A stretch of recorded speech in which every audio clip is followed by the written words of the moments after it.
Hello friends, आप सभी का स्वागत है हमारी नई वीडियो में। इस वीडियो में हम देखेंगे मनोविज्ञान और बाल विकास CDP 100 महत्वपूर्ण क्वेश्चन। इसमें आपको 100 वन लीनियर क्वेश्चन मिलेंगे जिससे आपका रिवीजन तेजी से हो जाए। सीधे आंसर आपको मिलेगा, कोई व्याख्या नहीं, सिर्फ और सिर्फ प्रैक्टिस के लिए है। तो आपको क्वेश्चन को देखना है, उसका आंसर देना है। आंसर नहीं आता तो आप उसको नोट कर सकते हैं। तो चलिए शुरू करते हैं। तो देखिए यहाँ पर प्रश्न 1 से 10 तक जो हमारा टॉपिक है वो है इतिहास और संप्रदाय, यानी कि इतिहास और संप्रदाय से लेकर के टॉपिक यहाँ पर 1 से 10 तक लिए गए हैं।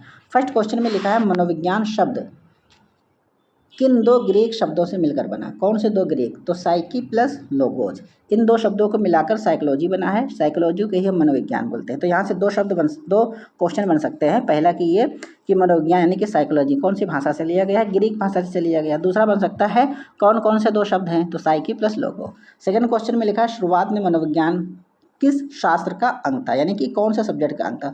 तो शुरुआत में जो मनोविज्ञान था वो दर्शन शास्त्र का ही एक अंग था, अलग से कोई सब्जेक्ट नहीं था। 16वीं शताब्दी में मनोविज्ञान को किसका विज्ञान माना गया? तो 16वीं शताब्दी में अगर हम देखें तो ये आत्मा का विज्ञान माना गया था। 4 नंबर क्वेश्चन में लिखा चेतना एक बहुत बड़ा शब्द है। यह किस मनोवैज्ञानिक ने अपनी पुस्तक में कहा था? विलियम मैकडूगल ने कहा था। याद रखिएगा, विलियम मैकडूगल ने कहा था चेतना एक बहुत बड़ा शब्द है। क्वेश्चन नंबर 5 में लिखा है 20वीं शताब्दी से अब तक मनोविज्ञान को किसका विज्ञान माना गया है? व्यवहार का विज्ञान, यानी कि वर्तमान काल में मनोविज्ञान को व्यवहार का विज्ञान माना जाता है। ये 20वीं शताब्दी से अब तक चला आ रहा है।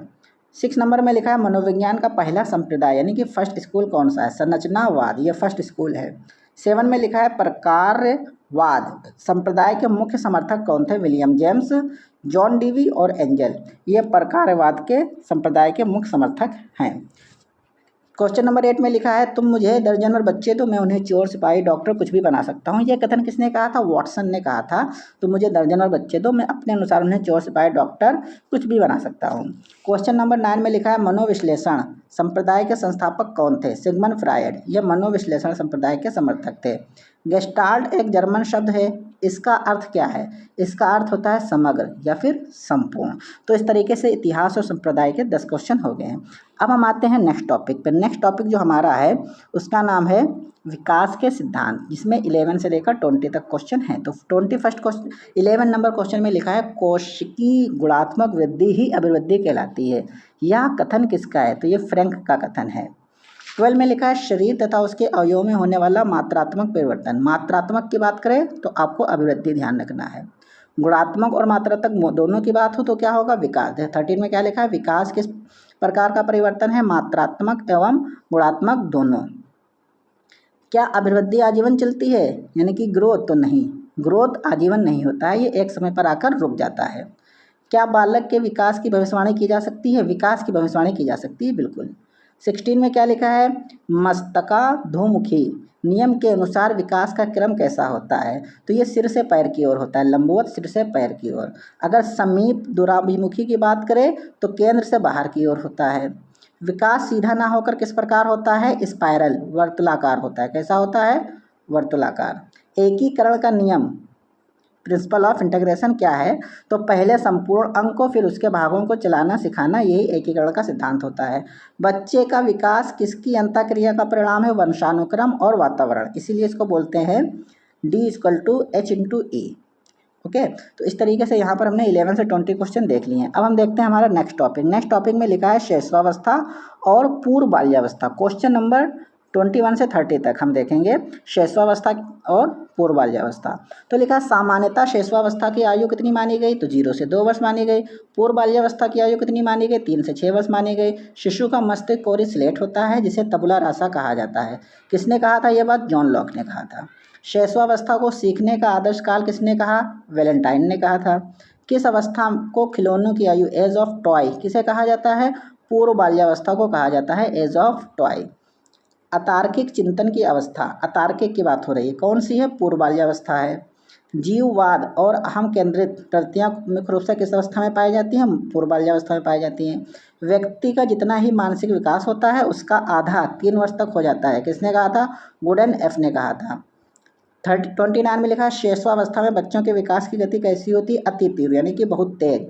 नवजात शिशु के सिर की लंबाई उसके शरीर की कुल लंबाई की कितनी होती है? 1/4, 1/4। तो यहाँ 30 क्वेश्चन हो गए शैशवावस्था और पूर्व बाल्यावस्था के। अगला टॉपिक हमारा है बाल्यावस्था और किशोरावस्था, जिसमें हमने 31 से लेकर 40 तक क्वेश्चन लिए हैं। तो देखते हैं यहाँ पर 31 क्वेश्चन में क्या लिखा है। 31 क्वेश्चन में लिखा है उत्तर बाल्यावस्था की आयु क्या है। उत्तर बाल्यावस्था की बात हो रही है तो 7 से 12। तो याद रखिएगा श्रेष्ठावस्था 0 से 2, पूर्व बाल्यावस्था 3 से 6, 7 से 12 होती है उत्तर बाल्यावस्था। 32 में लिखा है जीवन का निर्माणकारी काल किसे कहा जाता है। बाल्यावस्था को कहा जाता है। जीवन का निर्माणकारी गैंग एज यानी कि एज ऑफ ग्रुप हम कह सकते हैं, समूह आयु किसे कहा जाता है। बाल्यावस्था को। बाल्यावस्था मिथ्या प्रयुक्ता का काल है, यह कथन किसका है। रॉस का है। बाल्यावस्था प्रतिनियोदात्मक समाजीकरण का काल है, ये किसने कहा था। किलपैट्रिक ने कहा था। किशोरावस्था की समान अवधि कितनी होती है। 13 से 18। किशोरावस्था कितनी होती है। 13 से 18। फिर से एक बार समझिए, शैशवावस्था 0 से 2 होती है, पूर्व बाल्यावस्था 3 से 6 होती है, उत्तर बाल्यावस्था 7 से 12 होती है और किशोरावस्था होती है 13 से 18। स्टैनली हॉल की प्रसिद्ध पुस्तक का नाम क्या है। एडोलसेंस। ये स्टैनली हॉल की पुस्तक का नाम। किशोरावस्था प्रबल दबाव व तनाव, तूफान एवं संघर्षों का काल है, ये किसने कहा था। स्टैनली हॉल ने कहा था। स्वर्ण काल यानी कि गोल्डन एज और बसंत ऋतु किस अवस्था को कहा गया है। किशोरावस्था को कहा गया है। एनोरेक्सिया नर्सोवा क्या है। ये एक रोग होता है जिसमें बच्चा मोटा होने से डरकर डाइटिंग करना शुरू कर देता है। तो इस तरीके से 40 क्वेश्चन उत्तर बाल्यावस्था और किशोरावस्था से हो गए हैं। अब हम देखते हैं हमारे नेक्स्ट टॉपिक। नेक्स्ट टॉपिक में है 41 से 50 क्वेश्चन, जो टॉपिक है शारीरिक एवं संवेगात्मक विकास।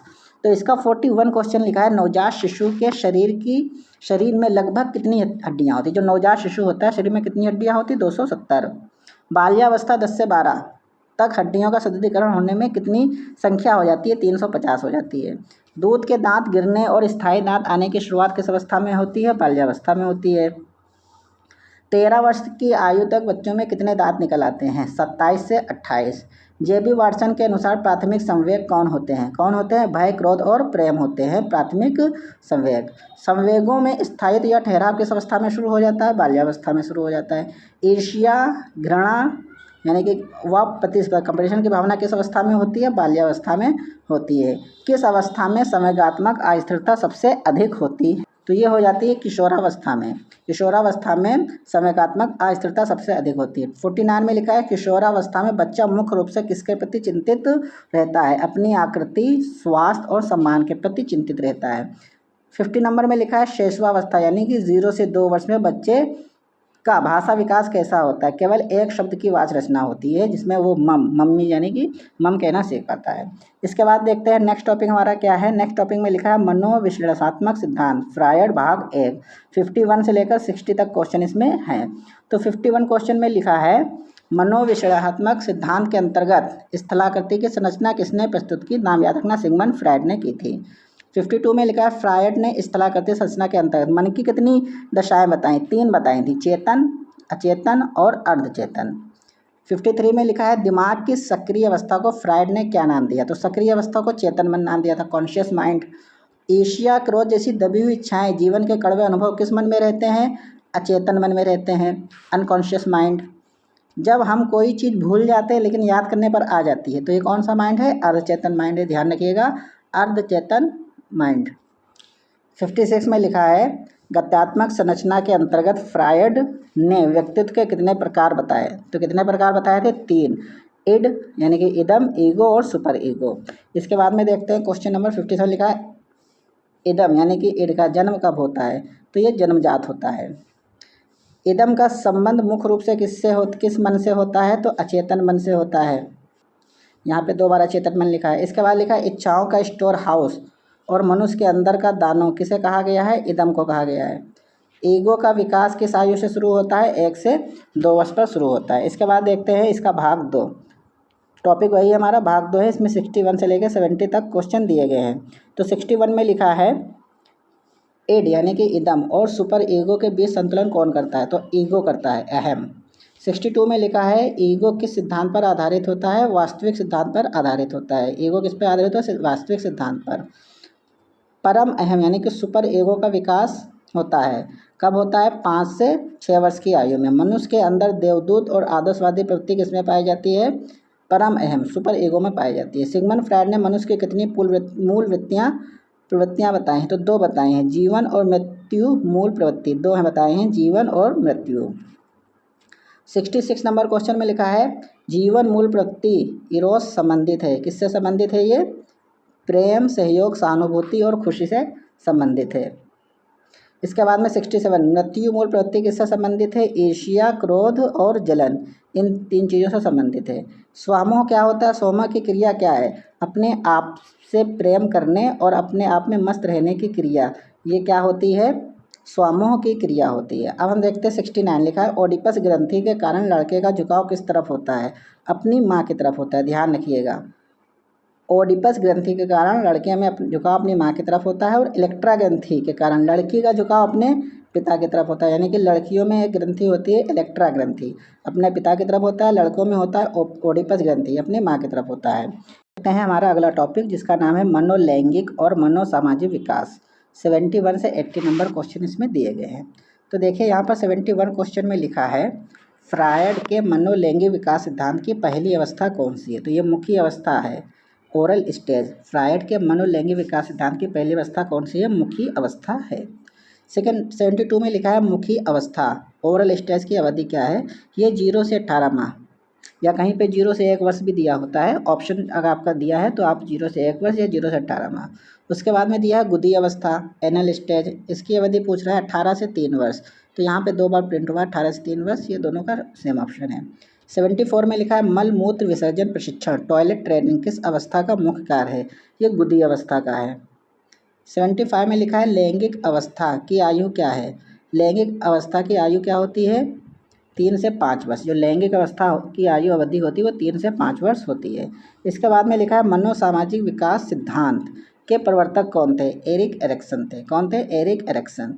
एरिक एरिक्सन को किस प्रकार का मनोवैज्ञानिक माना जाता है? नो फ्रायडवादी। क्या बोला जाता है? New Freudian. 78 में लिखा है एरिक एरिक्सन ने फ्रायड किस किस अवधारणा को महत्वपूर्ण नहीं माना? कामुकता को। 79 में लिखा है एरिक एरिक्सन की 1963 में प्रकाशित प्रसिद्ध पुस्तक का नाम क्या है? Childhood and society. क्या नाम है? Childhood and society. Erik Erikson ने मानव जीवन को विकास के कितनी अवस्थाओं में बांटा है? तो 8 अवस्थाओं में बांटा है। इसके बाद में देखते हैं क्वेश्चन नंबर 81 से 90 तक। टॉपिक हमारा है एरिक्सन की अवस्थाएं और ब्रोनफेनब्रेनर। तो 81 क्वेश्चन में लिखा है एरिक्सन के सिद्धांत में शैशवावस्था यानी कि 0 से 1 वर्ष का बुनियादी संघर्ष क्या है? तो विश्वास बनाम अविश्वास। क्या है? विश्वास बनाम अविश्वास है इसमें। 82 में लिखा है प्रारंभिक बचपन 1 से 3 वर्ष में बच्चों का कौन सा मनोवैज्ञानिक संघर्ष पाया जाता है? तो क्या पाया जाता है इसमें? स्वायत्तता बनाम शर्म या फिर संदेह। 83 में लिखा खेल आयु 3 से 6 वर्ष का बुनियादी संघर्ष क्या होता है? पहल बनाम अपराध बोध। इसके बाद में देखते हैं क्वेश्चन नंबर 84। तो 84 क्वेश्चन में लिखा है स्कूल की उम्र 7 से 11 वर्ष में कौन सा संघर्ष विकसित होता है? तो ये उद्योग बनाम हीनता विकसित होता है। इसमें क्या है? उद्योग बनाम हीनता।